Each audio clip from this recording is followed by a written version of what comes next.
Prends contrôle. Tout ce temps, éternel Dieu de gloire, sois au milieu de nous. Et bénis ton ensemble des seigneurs.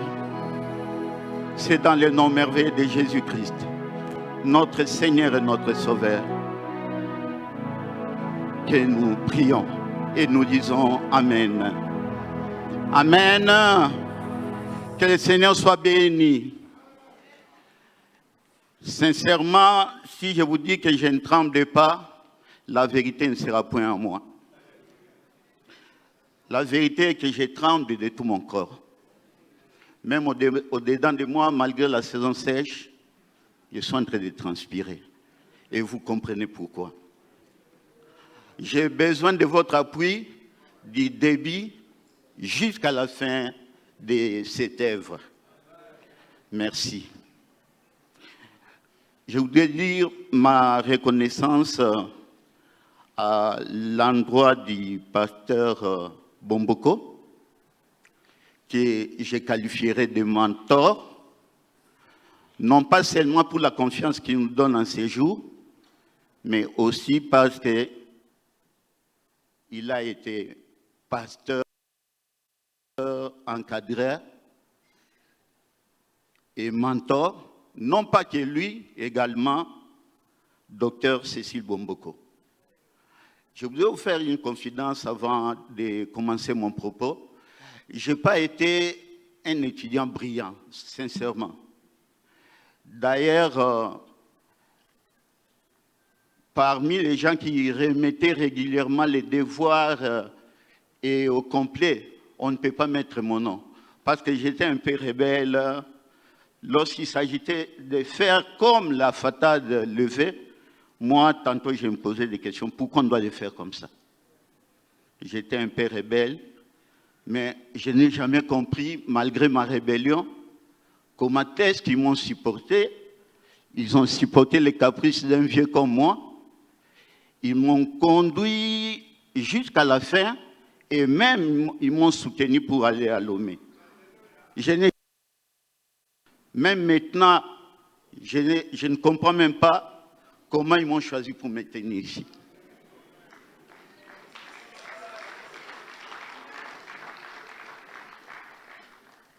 Là, vous avez applaudi pour Dr Bomboko. Puis-je vous prier d'applaudir pour le roi des rois?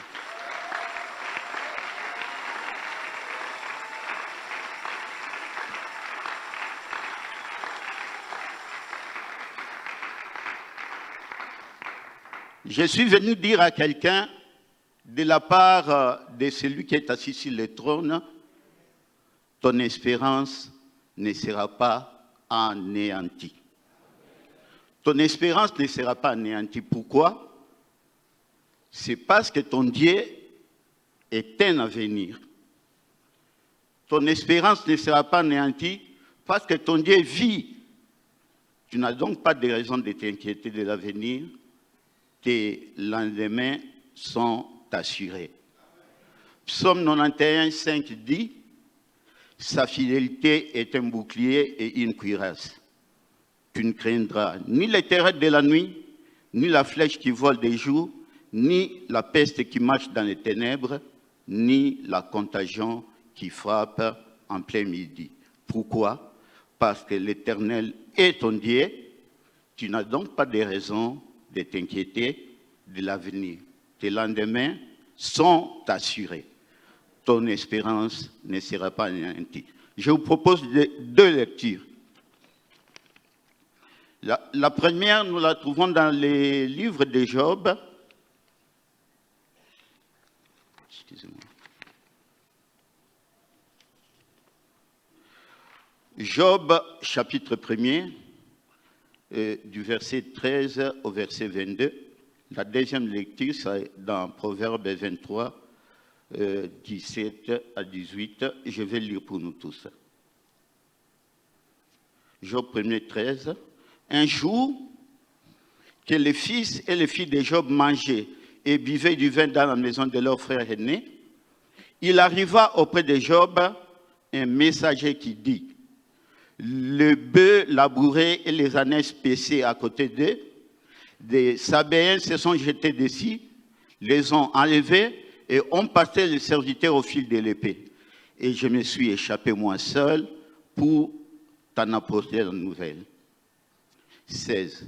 Il parlait encore lorsqu'un autre vint et dit, le feu de Dieu est tombé du ciel, a embrasé les brebis et les serviteurs et les a consumés. Et je me suis échappé moi seul pour t'en apporter la nouvelle. Il parlait encore lorsqu'un autre vint et dit, des Chaldéens formés en 3 bandes se sont jetés sur les chameaux, les ont enlevés et ont passé les serviteurs au fil de l'épée. Et je me suis échappé moi seul pour t'en apporter la nouvelle. Il parlait encore lorsqu'un autre vint et dit, tes fils et tes filles mangeaient et buvaient du vin dans la maison de leur frère aîné, et voici, un grand vent est venu de l'autre côté du désert et a frappé contre les 4 coins de la maison, roulé sur les jeunes gens, et ils sont morts, et je me suis échappé, moi seul, pour t'en apporter la nouvelle. Alors, Job s'éleva, déchira son manteau et se rasa la tête, puis se jetant par terre, il se prosterna et dit, je suis sorti nu du sein de ma mère, et nu, je retournerai dans les seins de la terre. L'Éternel a donné, l'Éternel a ôté, que le nom de l'Éternel soit béni. Alléluia. Mais qu'il ait toujours la crainte de l'Éternel, car il est un avenir et ton espérance ne sera pas anéantie. C'est de là que je tire notre thème de ce matin. Je répète, bien-aimé dans le Seigneur, ton espérance ne sera point anéantie. L'objectif de cet apprentissage, bien-aimé dans le Seigneur, c'est de faire naître la confiance en Dieu dans le cœur de quelqu'un. Quelqu'un qui, pour une raison ou une autre, a perdu de l'espérance. Nous allons, par 3 petits points, essayer d'abord de donner la lumière sur la question de l'espérance. C'est quoi l'espérance? En deuxième lieu, nous allons visiter l'espérance face aux épreuves. Est-ce que quelqu'un qui a l'espérance peut être diminué? Quelqu'un qui a de l'espérance peut perdre l'espérance? Quelqu'un qui a l'espérance peut-il être victime des épreuves? Est-ce que l'espérance en soi peut-elle être perdue? Et en troisième lieu, nous allons donc voir l'espérance restaurée. L'espérance restaurée. Parce que nous ne serons pas que des gens qui pleurent. Nous ne serons pas que des gens qui ont des mauvaises nouvelles. Mais nous sommes des enfants de Dieu. Les bonnes nouvelles sont pour nous. Alléluia. Ton espérance, bien-aimée, ne sera point anéantie. Je voudrais, en entamant le premier point qui concerne la lumière autour de la question de l'espérance, dire à quelqu'un que l'espérance est semblable à une balise pour l'avion. Vous voyez l'avion, vous êtes en l'air. Vous êtes dans l'avion, vous ne connaissez pas tout ce qui se passe entre les pilotes et... Pour atterrir, il y a des signaux que le pilote perçoit qui lui permettent d'atterrir en sécurité. Effectivement, quand vous atterrissez, nous, qu'est-ce que nous faisons? Nous ne faisons qu'acclamer, alléluia. Mais nous ne comprenons pas qu'il y a des balises qui donnent un signalement sur la piste au pilote. Sans balise, le risque pour l'avion de connaître un crash est très élevé, bien aimé dans le Seigneur. L'espérance est donc pour la vie d'un chrétien. L'espérance est donc pour le croyant, c'est que les balises sont pour une piste d'aéroport ou pour un avion. C'est bien aimé dans le Seigneur. Il revient pratiquement 100 fois dans la parole de Dieu. Espérance, espérance, 100 fois. Et dans le Nouveau Testament, ces petits mots vient à peu près 55 fois. Et c'est un orateur illustre, pour ne pas les citer, Paul, qui, pour la plupart, utilise ces termes. Espérance. Paul, à lui seul, écrit 55 fois ces petits mots espérance dans ses différentes lettres. S'il est autant présent dans la parole de Dieu, bien-aimé, c'est dire combien l'espérance revêt une importance capitale pour les enfants du royaume que nous sommes. L'espérance a donc de l'importance dans la vie des chrétiens ou dans la vie de l'homme tout court. C'est quoi l'espérance, bien-aimé? Je disais tantôt, l'espérance, une attente confiante que ce que Dieu a promis finira par arriver. Amen. L'espérance, c'est une attente, pas n'importe quelle attente, mais une attente dans la confiance que le salut promis par Dieu finira par arriver. L'espérance, j'ai trouvé plusieurs définitions. Une autre définition dit que c'est une foi inébranlable. Une foi inébranlable fondée sur l'infaillibilité des paroles prononcées par Dieu. La parole de Dieu est infaillible, bien-aimé dans le Seigneur. La Bible dit que le Seigneur lui-même se tient derrière sa parole pour la voir s'accomplir. Si tu tiens une promesse de Dieu, garde l'espérance. Parce que la promesse de Dieu est infaillible, par s'accomplir dans ta vie. Une autre définition de l'espérance, c'est la certitude que c'est Dieu, ce que Dieu a promis va se réaliser. Bien-aimés dans le Seigneur, l'espérance n'est pas un simple sentiment passager, c'est une vertu fortement ancrée que Dieu est vrai. Dieu est vrai et qu'il est le rémunérateur de ceux qui espèrent en lui. Ma question ce matin à quelqu'un dans cette salle, Dieu est-il toujours vrai pour toi? Dieu est-il ton rémunérateur? Gardes-tu l'espérance dans les promesses de Dieu? Ou alors cette espérance a été évacuée par plusieurs problèmes ou plusieurs difficultés de circonstances. Bien-aimés dans le Seigneur, devant une maladie, l'espoir qui est différent de l'espérance, l'espoir qui n'est pas à confondre avec l'espérance. L'espoir, c'est une très bonne chose, mais il est un peu petit.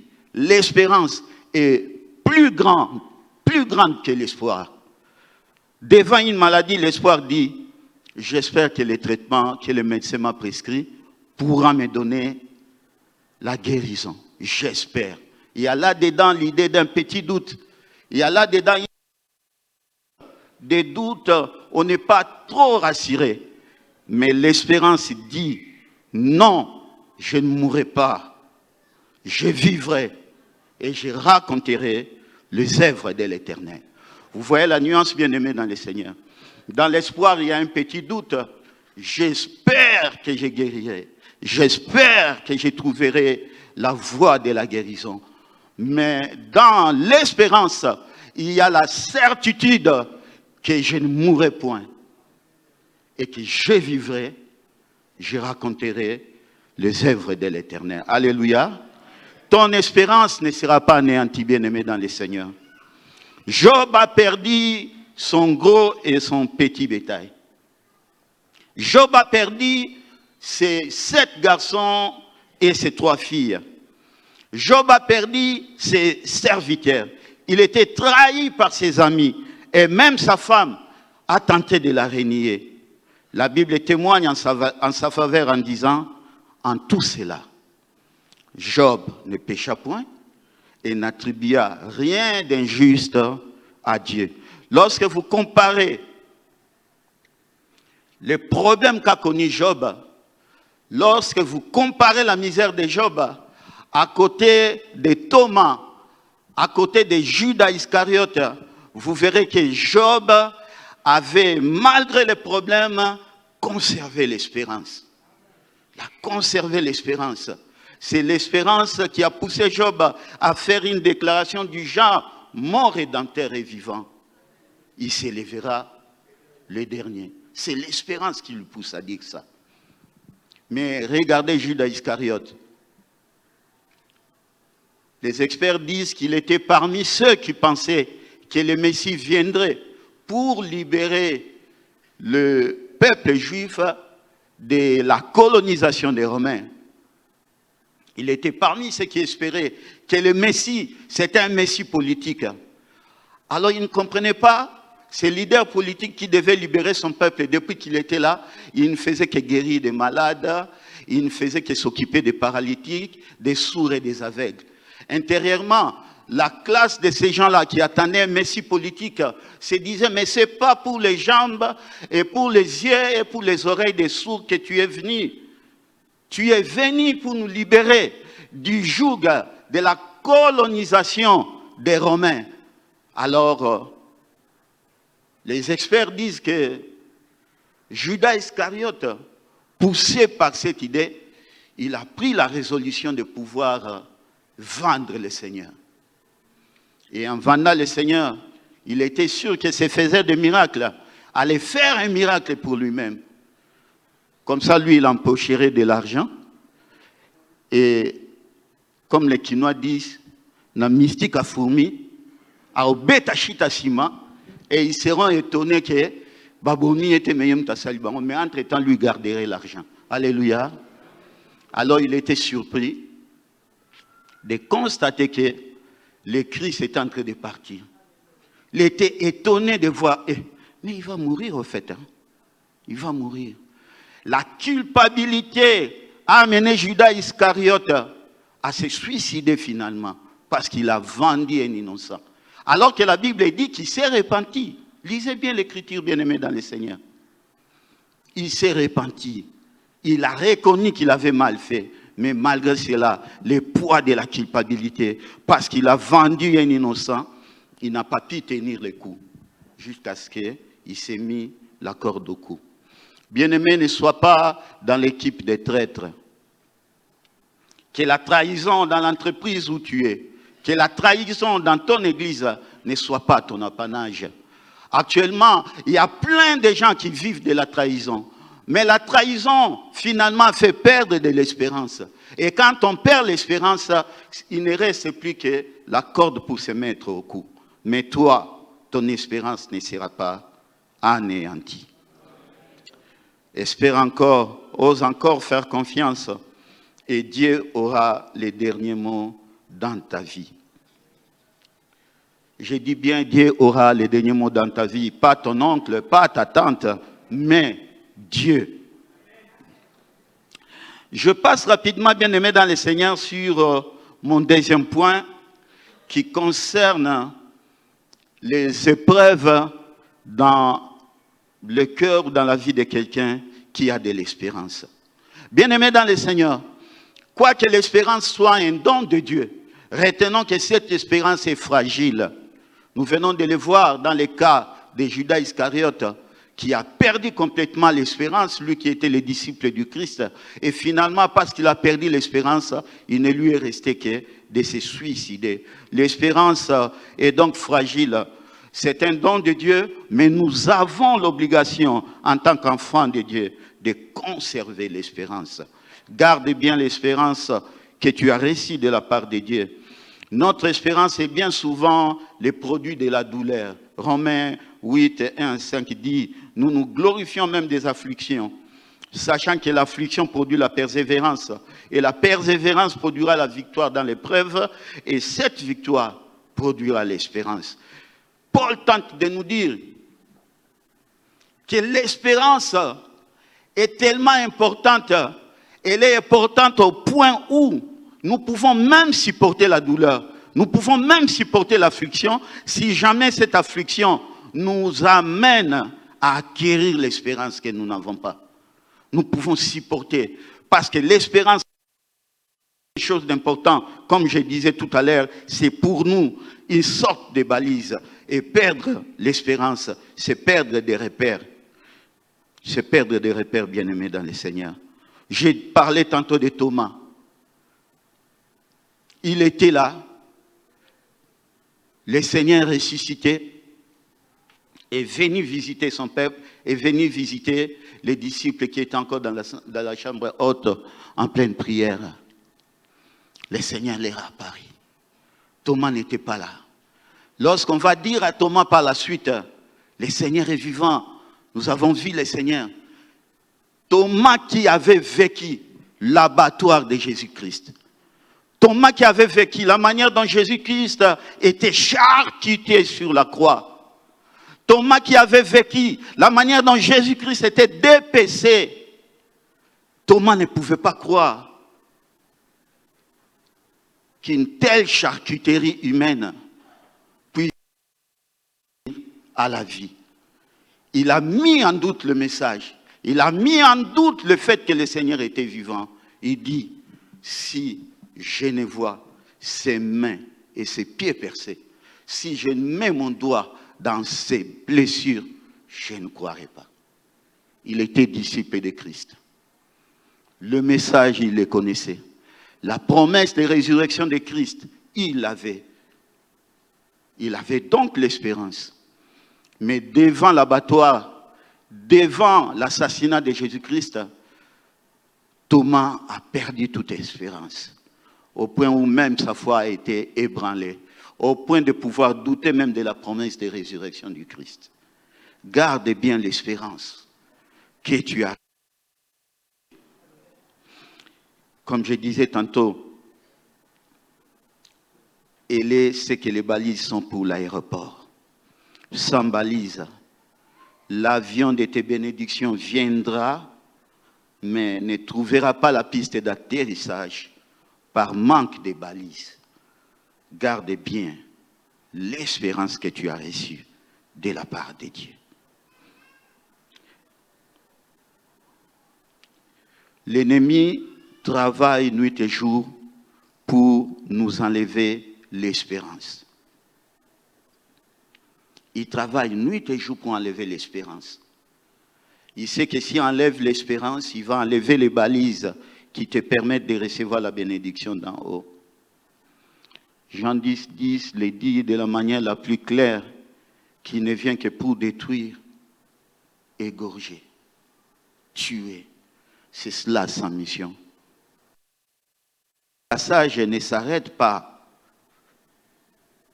à ça.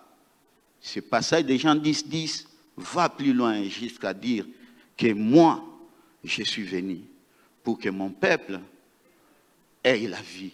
Et la vie en abondance. Amen. Amen.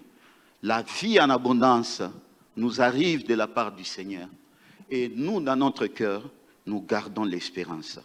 Je disais, l'espérance était fragile, bien aimée dans le Seigneur. Mais quelles sont les stratégies que l'ennemi utilise pour nous enlever l'espérance? Je n'ai pas listé longuement, mais je sais qu'il y a beaucoup de choses qui peuvent nous enlever l'espérance. La première chose qui peut enlever l'espérance, c'est le choc des événements dramatiques. La mort, la maladie grave, le deuil, la trahison des amis, la déception d'un être aimé. Toutes ces choses, tous ces événements dramatiques peuvent laisser le cœur vide. La mort des enfants de Job a laissé, mais Job a gardé quand même un brin d'espérance. Quelque chose qui peut enlever l'espérance dans ton cœur, bien-aimé dans le Seigneur, il faut que tu t'en gardes, c'est les fausses promesses de mariage. Est-ce qu'il y a des jeunes gens dans cette salle? Il y a des garçons parmi nous? Il y a des garçons non mariés parmi nous? Mais pourquoi vous hésitez? Les fausses promesses de mariage. Je voulais interpeller les jeunes gens. Nous les garçons, parce que je me mets là-dedans, je sais ce que j'ai fait aussi par le passé. Nous les garçons bien-aimés, nous ne sommes pas la rousse pour s'aimer les je t'aime à tout vent. Nous ne sommes pas la rousse. Vous croisez telle fille, je t'aime. Le lendemain, telle sœur, je t'aime. Les surlendemains, je t'aime. Il y a plein de je t'aime. À telle enseigne, tu ne connais pas lesquels je t'aime, mais les vrais. Dans les cœurs où tu sèmes les je t'aime, la fille est sérieuse. Généralement, elles ont une longueur d'avance par rapport à nous. Elles ne blaguent pas. Elles croient à ton je t'aime. Alors que toi, comme la rousse, tu sèmes des je t'aime à tous les vents. Tu en oublies même par moment. Et les jours qui se rendent compte que ton je t'aime était faux, tu as créé un problème grave dans le cœur d'une fille qui peut l'amener dans une forte déception jusqu'au point où elle peut arriver à perdre de l'espérance. Pendant ces temps-là, toi, tu la coules douce.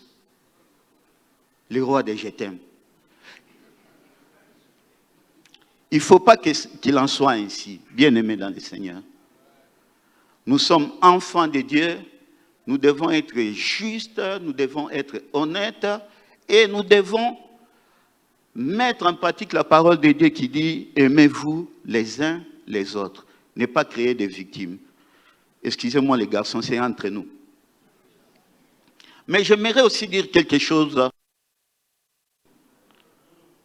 J'aimerais dire quelque chose aux filles. La création soi-même des fausses espérances peut être aussi une cause qui peut t'arracher l'espérance. Il faut bien entendre quand le roi des je t'aime te parle. Est-ce qu'il parle du mariage? Est-ce qu'il t'a dit qu'il va te marier? Parce que nous savons qu'il y a certaines personnes, par mauvaise audition, qui peuvent écouter mariage alors que les gars lui disaient autre chose. Et si tu te crées une fausse espérance, tu seras inutilement victime et un jour déçu, au risque même de perdre de l'espérance. Je ne vous condamne pas, mais je demande seulement d'ouvrir un peu bien l'oreille pour bien écouter les propos du roi des je t'aime. Alléluia. La création de fausses espérances peut nous arracher notre propre espérance. C'est le cas de Judas, nous l'avons dit tantôt, qui espérait que le Messie viendra libérer Israël de l'occupation. En vendant Jésus, il espérait un miracle. Étonné de la tournure des événements et trahi par sa fausse espérance, il est allé se pendre. Alléluia. Mais nous n'allons pas nous pendre. Nous n'allons pas nous pendre parce que nous sommes des enfants de Dieu et les promesses de Dieu sur nous sont des promesses de vie et des promesses de l'éternité. N'oublie pas, bien-aimé dans le Seigneur, que c'est ton Dieu et c'est lui qui décide des combats. Espère encore en l'Éternel, car la restauration est possible. Alléluia. Je me demande souvent, bien-aimé, si tu sais que ton Dieu est un avenir, comme nous l'avons lu tout à l'heure dans Proverbe 23, ça veut dire que tu es constamment poursuivi par le succès. Tu es constamment dans la suite immanquablement de la réussite, parce que ton Dieu est un avenir. Pourquoi donc tu as perdu l'espérance jusqu'à laisser les doutes t'envahir? Espère encore en l'Éternel. Garde bien l'espérance que tu as reçue de la part du Seigneur. La restauration est possible. Je passe rapidement à mon dernier point, l'espérance restaurée. Dieu restaure l'espérance. C'est vrai que les enfants de Job sont morts. C'est vrai qu'il a perdu son ménil et son gros bétail. Mais quand vous passez dans Job chapitre 42, vous verrez que Job était restauré. Le Seigneur lui a remis au centuple tout ce qu'il avait perdu. Les fondements de l'espérance en Dieu sont des fondements inébranlables.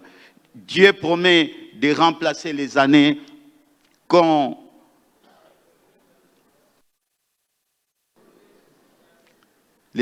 dévorait les sauterelles, les asiles et les gélèques. Je connais les projets que j'ai formés sur vous, projets de bonheur et non de malheur. Ça, c'est ce que le Seigneur dit. Donc, tu auras connu des problèmes, tu auras connu des deuils, Tu auras connu des maladies, mais tu garderas l'espérance parce que tu es un enfant de Dieu. Excusez-moi. Tu garderas l'espérance parce que les promesses de Dieu sont sur toi. Tu garderas l'espérance parce que avant que tu naisses, avant même que tes parents ne naissent, Dieu avait un projet sur toi. Tu n'es pas le fruit d'un hasard. Le Seigneur t'a conçu, bien sûr, spirituellement, et tu es apparu physiquement par l'entremise de tes parents. Mais ton projet était déjà dans les mains et dans la pensée de Dieu. Tu n'es pas à négliger. La promesse de Dieu est vraie. Sa fidélité est vraie. Sa parole ne faillit jamais. Espère en l'Éternel. Ton espérance ne sera pas anéantie. Parce que la parole de Dieu n'est pas un slogan. La promesse de Dieu ne sera jamais faillible, bien-aimé dans le Seigneur. Il y a un chanteur qui dit qu'il n'a jamais appris que Dieu a des promesses faillibles. Il n'a jamais appris que Dieu pouvait mentir. Et comme Dieu ne ment jamais, et comme sa parole, son espérance en toi sera aussi une espérance éternelle. Bien-aimé dans le Seigneur, laisse-moi te dire quelque chose de bon. Dans 2 Corinthiens 5, 17, la parole de Dieu dit dans 2 Corinthiens 5, 17, quelque chose, je paraphrase, quand quelqu'un est à Christ, les choses anciennes sont passées. Pourquoi? Parce qu'il est une nouvelle créature. Les choses anciennes sont passées, voici, toutes choses sont devenues nouvelles. Je te prie, bien-aimé dans le Seigneur, de noter que toutes choses deviennent nouvelles dans le Seigneur. La promesse du mariage redevient nouvelle. La maternité qui te pose problème devient nouvelle. La stabilité financière qui te tourmente devient nouvelle. Même ta santé, pendant très longtemps tu te poses des questions, elle sera restaurée et elle redeviendra nouvelle. Crois au Seigneur et tu seras sauvé, toi et ta famille.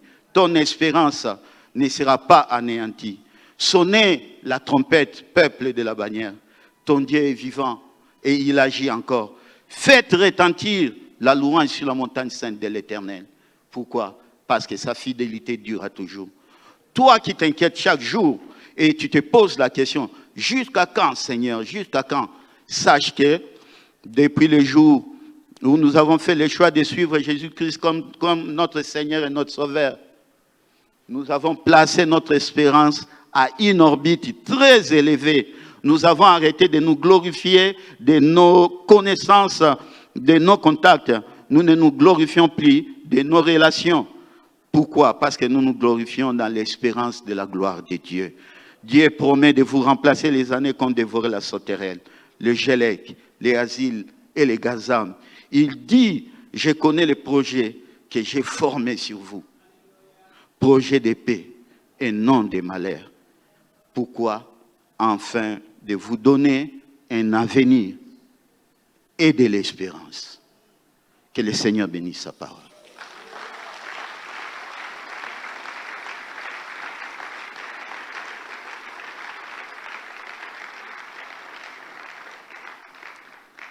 Bien-aimés dans le Seigneur, est-ce que nous pouvons nous incliner un instant dans la prière?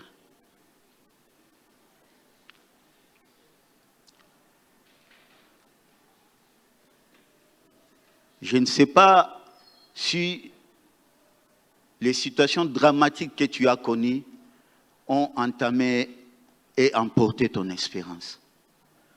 Le Seigneur sait que c'est avec brutalité que l'ennemi est venu vers toi et a créé tous ces problèmes que tu connais. Des déceptions, des décès en cascade.